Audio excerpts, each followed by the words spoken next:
This is the easy step-by-step process that I use, which allows me to create over 200 pieces of long-form content every single year for YouTube. Now, it goes without saying that if you're going to have success with your YouTube channels, you need to have an easy and repeatable process that you're using to record all of your individual YouTube videos. And it comes down to those three main parts of finding and creating different content ideas, actually recording the content, and then the systems that you have in place for your post-production. Now, the reason for why this streamlined process is so important for me and for why I've spent so much time in really refining this process is because my YouTube channels generate over 6,000 high quality leads for my business every single month. Because to have a successful YouTube business, you don't only need to have a clear process for creating content, you also need to have a really robust process for converting different views into actually customers of your business. As I said, in this video, we're going to be focusing on that first component of really taking you through the process of how to create YouTube videos and to make sure that you've always got a steady stream of content coming. But if you also want to know how to really convert those views into real life revenues and sales for your business, I want you to follow that link in the description below, and that gives you access to my 6-figure funnel building kit. And this is the strategies that I use in order to convert someone from a viewer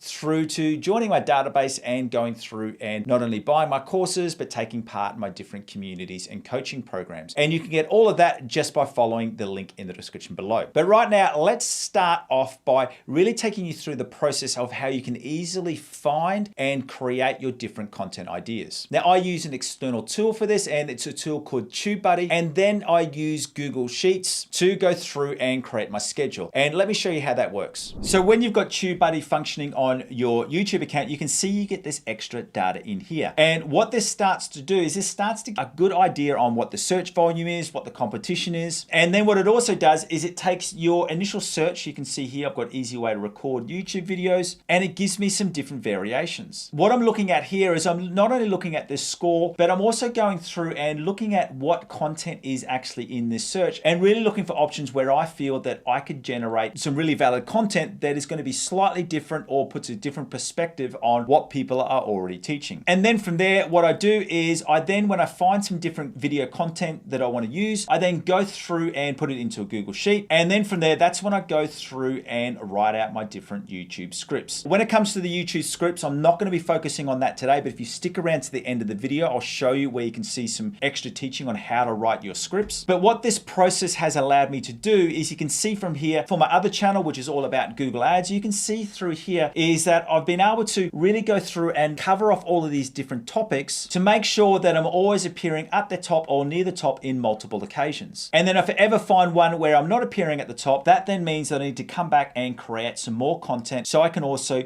take over that individual topic. Now, what you can also do there, and this is a great strategy that I used when I first started out with my first YouTube channel, is that I didn't look for the highest ranking or the highest volume searches. I looked for some of those searches that may have had a lower volume, but they had much lower competition. And that is a great way that you can actually really start to build some momentum by focusing on the more specific questions rather than the high volume topics. And then as you start to build up some more credibility and more authority with your channel, then you can start going after some of those higher volume searches. So a great way of doing this is looking at longer titles. So titles which are much more specific and they're really question-based topics. So you're really targeting those users who are going to YouTube to solve a specific problem. You're finding some lower volume searches, and then you're creating specific content that answers that one question. And if you're starting out, that's the way that I would go about really finding success with YouTube in the early days. If you wanted to also get access to that TubeBuddy tool that I showed you about, I've also included a link in the description below, which allows you to go through so that you can get your own TubeBuddy account. And also remember, as I said, if you stick around to the end of the video, I'm going to show you where you can see some extra training right here on YouTube about how to write your YouTube scripts. Now let's go into that second important step, and that's all about recording your content. Now, what I'm going to show you here is I'm going to do a bit of a studio tour of my own studio, and I'm going to get really practical on the process that I use. You don't have to copy this process step by step, because the biggest thing is that you're finding finding something that works for you. And you really want to have a system that's not only repeatable, but it's also easy to set up. And the steps that I'm going to be taking you through is a process that I've refined so that I can actually set up and start recording within 5 minutes. And the other thing that I'd really note here is, especially when you're starting out, is that you're not looking for perfection. You're just looking for a good enough quality so that people can actually see you clearly, hear you clearly, and the sound or anything isn't too annoying. So it's always a process that you'll be refining, but the biggest thing is it needs to be simple and repeatable. All right, to make this a little bit easier, I've actually switched over to my mobile phone. Now I know it may jump around a little bit, but it's going to be the easiest way for me to be able to show you how my studio looks and how I've set it up. So I'm going to be taking you through the 3 core components of your sound, your lighting, and your actual video recording. So the first thing with sound is that what I've got here is I've got 2 things that I want to show you. Is firstly the microphone. Now I use what's called a Rode microphone. You don't need to use that at the start. I started with a microphone that cost less than $100. It was called a Blue Yeti, because what's more important is that you've got some level of sound cushioning. Now what I've done here, rather than going out and buying the expensive audio cushioning or audio panels, I just grabbed some of these foam tiles from Amazon and then just put them up to my wall, and it's done a great job. And now when it comes to actually recording the sound, I use just my free GarageBand program on my Mac computer. And as you can see right now, that is going through and recording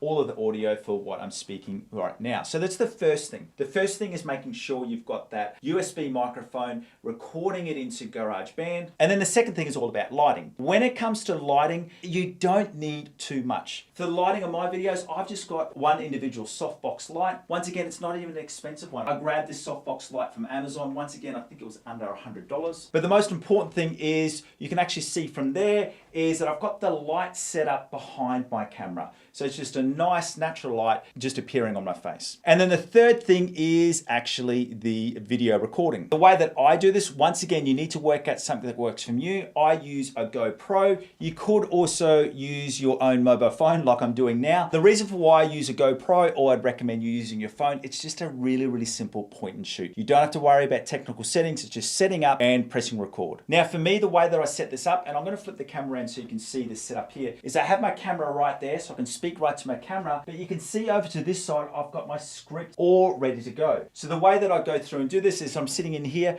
talking to the camera, and then once I've delivered maybe 30 seconds to a minute of content, I'll have a quick look over, look at my script, and then continue the recording. And that's the setup, which I find is really easy for me. And then that brings us to the third and final step, is the process for your post-production. Now, thankfully for me, I've got a video editor on my team, so I'm not physically editing the videos anymore. And if you don't have a video editing background like me, I would recommend that would be the first thing that you outsource. But if you don't have money for a video editor to start, I would start as simple as possible. Don't think that you need to have a whole heap of B-rolls and pop-ups and all of those things, because if you really focus on that content, and remember what I spoke about before, if you're using that tool TubeBuddy to find some really specific questions that your audience or potential audience or the audience you want to target are asking, if you can get really specific with content that answers those questions, you don't need to have a highly edited final video. You can add that down the track. Because I know for me, when I started on this journey, it would take me only about 90 minutes to write and record a video, but then it would take me sometimes 2, 3, even up to 4 hours to actually edit the video. So at the start, if you're doing the editing yourself, keep it as simple as possible. And then when you can afford a video editor, then you can add in all the different B-rolls and all of those different things that we've got in our videos today. Regardless of whether you've got a video editor or whether you're doing it yourself, you do need to have a really clear process. So once again, it's a repeatable, systematic approach to really making sure you've got a constant stream of content. And the way that I do this is I simply do this by using free tools, Google Drive and also Google Sheets. I've also got Slack to communicate everything around and to make sure that all of my upcoming video projects are getting edited and I'm getting the thumbnails in time. Let me show you what I mean. So for me, the main part of this process is that I've got a Google Sheet. So whenever I finish recording a video, what I do through here is I've got 2 things. I've got a Google Drive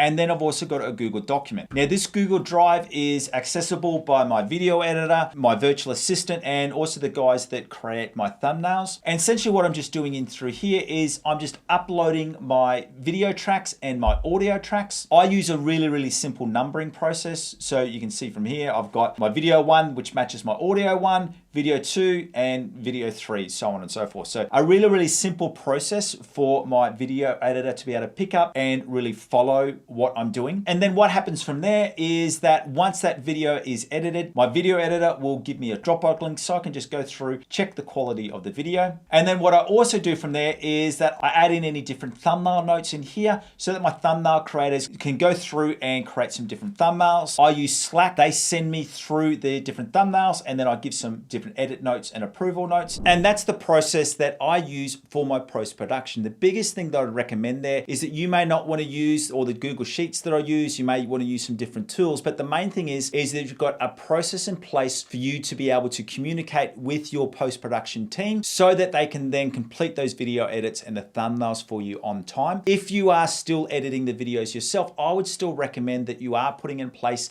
that Google Sheet with links through to your YouTube scripts and all of your video and audio files. And the reason for that is because when you can put on a video editor, it just means that you've already got the system in place and you're ready to implement that full process with your video editors and your thumbnail creators. As promised, if you want to learn more about how you can easily write your YouTube scripts, I want you to go through and watch this video right here. Finally, thank you for joining me. My name is Aaron Young from 7 Figure Coaching, and I look forward to seeing you in this video right now. See you later.